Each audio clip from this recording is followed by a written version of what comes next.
Amanda Nguyen, the bioastronautics research scientist who made history as the first Vietnamese woman to travel to space, has shared the emotional toll she experienced in the months following her groundbreaking flight with Blue Origin's all-female crew.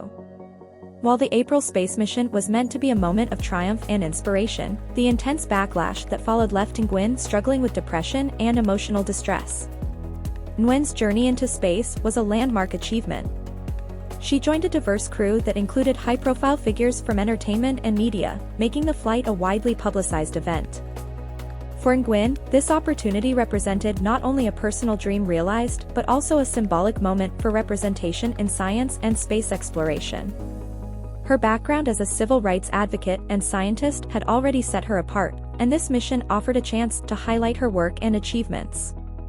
However, what unfolded after the flight was far from the celebratory reception she had hoped for.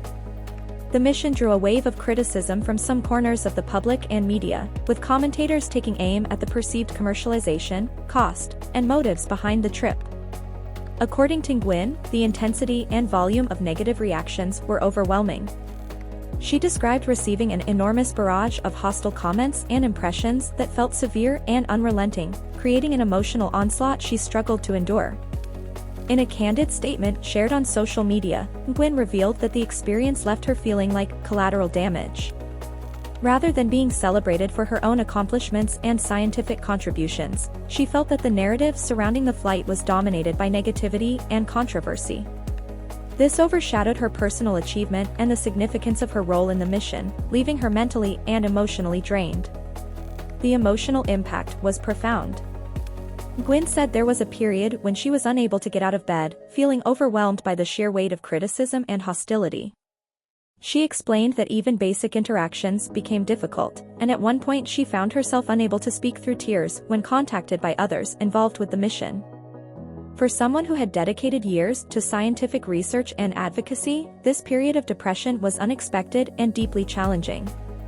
Despite the hardship, Nguyen has also spoken about the positive aspects that eventually helped her begin to recover. She emphasized the support she received from friends, her community, and her strong cultural roots, all of which played a vital role in helping her navigate the emotional fallout. Over time, she described the fog of grief lifting as she focused on the kindness and encouragement she received from people who recognized her achievements and stood by her. Nguyen also reflected on the broader impact of the mission, noting that while the backlash was difficult, the flight brought attention to important causes she cares about, including scientific research and women's empowerment. She acknowledged that the visibility of her role as a scientist in space had inspired conversations and interest that might not have happened otherwise. Now, several months after the flight, Nguyen says she is regaining strength and perspective. She has used the experience to reinforce her resilience and commitment to her work. Although the criticism initially deepened her emotional pain, she ultimately found a way to channel the experience into growth and appreciation for the support that helped her through the darkest moments. Her story highlights the very real emotional risks that can accompany public success, especially in high-profile arenas like space exploration. At the same time, it underscores the importance of community, support, and the ability to find meaning beyond criticism, lessons that Nguyen continues to carry forward.